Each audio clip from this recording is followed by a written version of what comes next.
बदला लेके रहो। परमानंद शास्त्री के रहते तू इन्हें छू भी नहीं सकती है।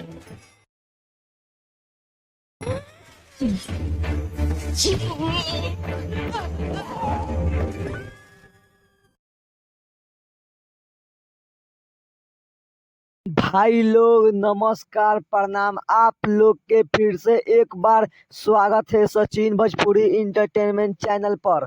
भाई लोग आज हम लोग बात करने वाले हैं भोजपुरी फिल्म काजल राघवानी के मूवी के, जिस मूवी का हमारे नाम है भूल भुलैया। जी हाँ दोस्तों, आप लोग बिल्कुल सही सुने, भूल भुलैया।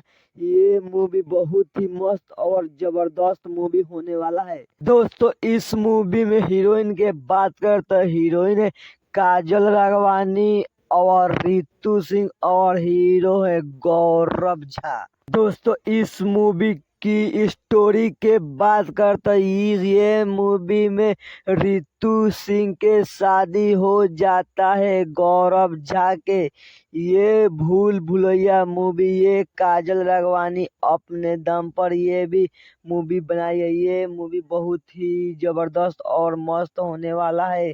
आप लोग देखेंगे तो बोलेंगे हाँ भोजपुरी में फिर से एक पहली बार बहुत ही जबरदस्त मूवी बना गया है। तो भाई लोग हम आप सबको बता दे, इस मूवी का फाइनली ट्रेलर रिलीज कर दिया गया है। इंटरटेन रंगीला चैनल पर इस ट्रेलर को रिलीज किया गया है, भूल भुलैया ट्रेलर को। भाई लोग ये मूवी एक डरावना टेल मूवी बा, ये भूता मूवी खानी इस मूवी को बनाया गया है। अगर आप लोग इस मूवी को ट्रेलर को देखेंगे तो साफ ऐसा कुछ भी नहीं लगेगा आप लोग को कि ये मूवी एक भूता मूवी होने वाला है। आप लोग को बिल्कुल भी डर नहीं लगेगा। भाई लोग ये वीडियो आप लोग को कैसन लागल बा कमेंट करके बताई। और कुछ भी गलती हो गई वीडियो में तो ओ खातिर क्षमा प्राप्ति बानी। और चलिए इसी तरह का हम वीडियो लाते रहते हैं। अगर वीडियो अच्छा लगा तो लाइक एंड चैनल पर सब्सक्राइब कर दें। इसी तरह का वीडियो लाते रहते हैं। चलिए मिलते हैं फिर किसी नेक्स्ट वीडियो में।